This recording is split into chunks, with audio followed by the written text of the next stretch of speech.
I'm Jackie Stephen Haynes and I'm visiting professor at Birmingham City University and I'm consultant nurse in Worcestershire Health and Care NHS Trust.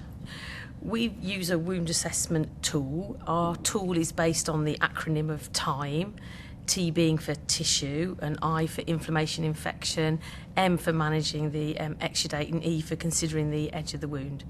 So, obviously for myself and for providing the staff education, we encourage people to think about T in terms of the tissue, the type of tissue that you've actually got in the wound and the amount of that different type of tissue, and we try to get them to attribute a percentage for each amount of the different types of tissue that they've got. For example, sloughy tissue, granulation tissue, you might have hopefully you might have some epithelialisation, but you may have necrotic tissue.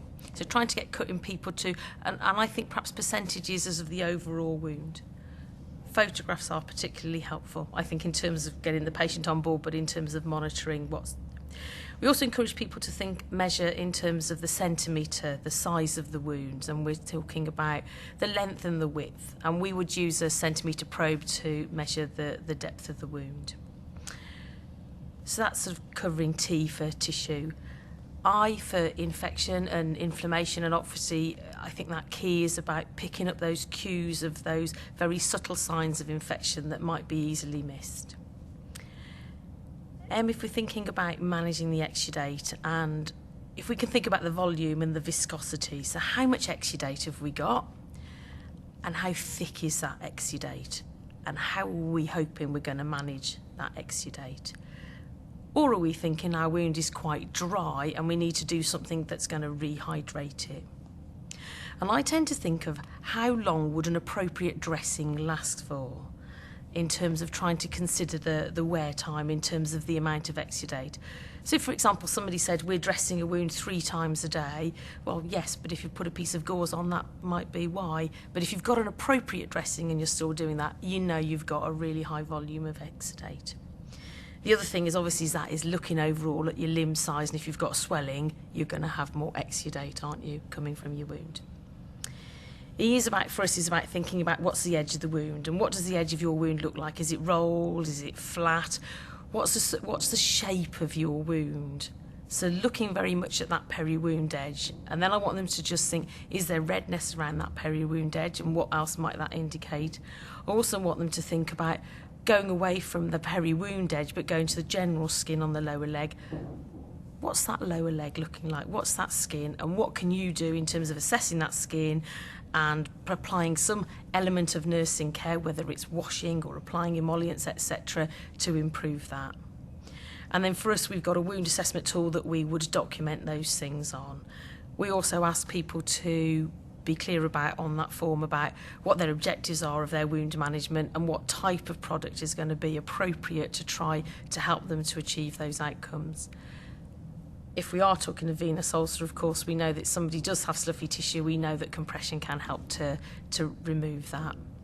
So for me, it's about that monitoring, and I suggest people are undertaking that at least on a weekly basis. And if we have somebody who's got a very chronic wound and we're not seeing very significant changes, that they're undertaking that and they're documenting that on a monthly basis.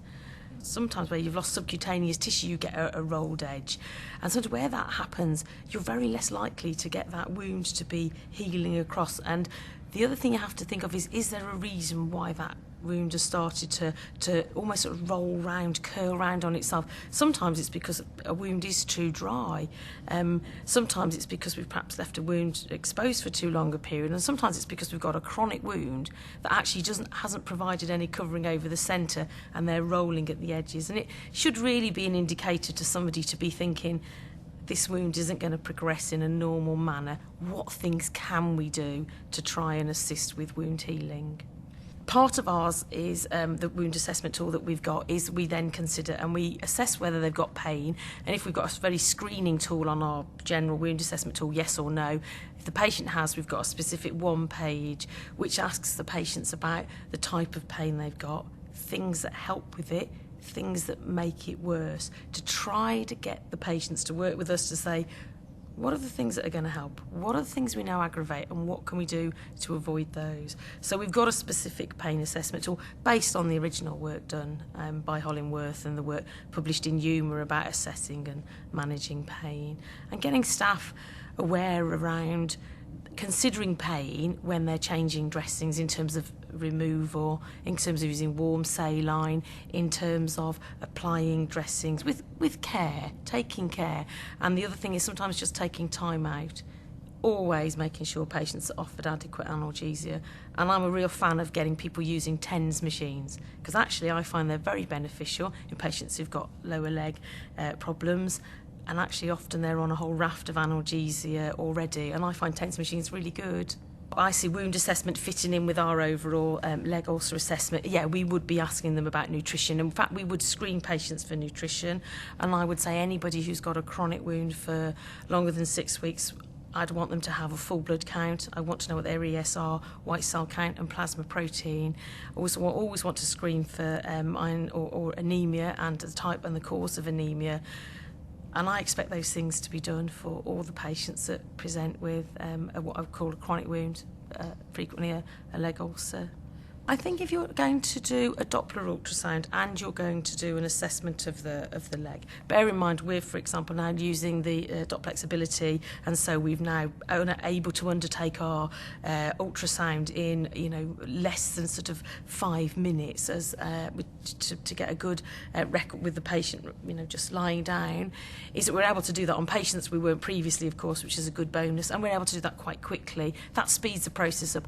I personally, you probably need to allow at least 45 minutes to do an assessment and to explain to the patient, and we have and should be supplying all patients with patients' information and highlighting areas that are particularly relevant. Ours are based on a question and answer format and approved by our patient forum.